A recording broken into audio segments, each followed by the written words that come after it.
when you want to put the controller together, usually with the keyboard switch installation, you have to have a wire like this one going to a slot that's usually soldered to here,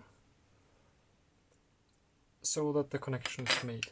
And the problem with that is that whenever you want to disassemble or reassemble the controller, you have to not only plug in that wire or plug it out or unplug it, but you also have to carefully align the wires that have to be a bit longer than just making the connection, so that they don't get accidentally torn off when you open the controller a bit too quickly. You also have to tidy them up, like fold them and put them in place carefully. And when it's already a bit difficult to put the controller together correctly as a beginner, having this extra wire in the way can be quite a hassle, quite frustrating. And that's why I came up with this solderless, connectorless pogo pin connection, which means that you have these two golden plugs, similar to how wireless earbuds charge in their cases. It's the same type of connector. And these line up with the golden solder pads that are here for the L trigger, so that you can just, without plugging in this cable, put the controller together and the L button is going to work functionally. However, just in case maybe you are clumsy during reassembly of the controller, or you accidentally get some dirt on here, which would make the contact not so reliable. So best don't touch this with your fingers, especially if they are not completely clean, or maybe you've put on some body cream or something, then that might already be enough to make the connection not be so ideal. So in that case, just in case this stops working reliably, it could also be maybe you drop the controller and part of this breaks. So in that, just for this sort of event, I've also added as a backup this wire connector.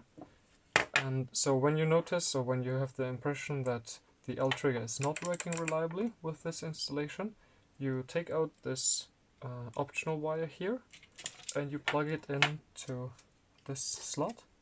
And it can be easiest to align it with your hand roughly first, and then hold it in place with your right hand thumb, and then use the tri-point screwdriver that I always include to push it in all the way. And that's it. Now it's going to work in game. Yes.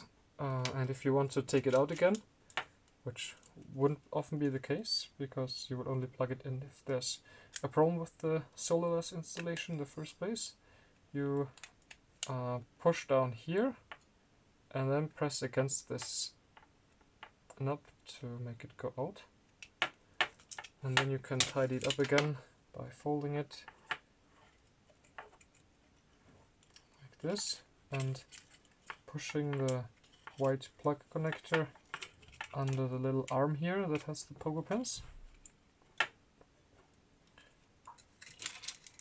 Yeah, and if you have the connector slotted in, I will show you how to get the controller together, because that's, like I said before, not so easy. So first you make sure that this pole of the rumble motor is facing up and the C button is inserted. It's easiest to slide it in on the left first and then on the axle. And then here you want to fold it, the cable inside the back shell like this, and then put on back shell like this. Then briefly test the functionality in game before you put in the screws. Yeah, and then you just put in the screws one by one, which should be easy enough. Yeah.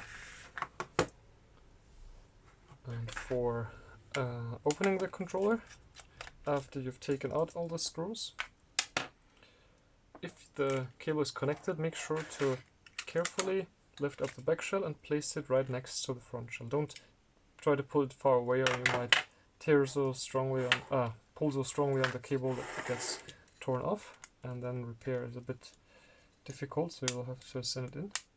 For now I will just unplug it again and configure it for the solderless pogo pin setup, which just means to tie it up here again and put the controller together. Yeah, and when you do this, make sure that the cables, they don't go above this circle here, otherwise they might get compressed together. So they should be tied up neatly inside this space, then everything is fine. And also, when you put the controller together, make sure that here you can clearly see the part of the front shell that's in this circle. If you cannot see it, if you can see something gray there, then that means that the ABXY click pad has shifted, for example like this. And then you would see it's gray here, not emerald blue. So this needs to be aligned so that the nub is inside this hole. And yeah, it's always easiest to put the mainboard first, and then the Z button. And then after also making sure that the C-stick daughter board is also inserted well with these two nubs, 3 nubs actually, 1, 2, 3, inside the respective holes. Then you can put on the back shell. And after that, just put in the screws. Yeah, I always like to keep this kind of box so that the screws are always in the same place. And when you insert them, you can first go counterclockwise until you can feel it latch in. There's a little click sound when the screw is snapping in place, and then twist it clockwise to tighten. And tighten it just enough until there's some resistance, but not crazily strong. I mean, if you want to tighten it really well, then make sure to have quite some pressure in this direction, so that the screwdriver head won't come out. Otherwise you will damage the screw. And don't overdo it. As soon as you feel, okay, now it's really getting difficult, and that's enough. Okay, one more round of tightening. Okay.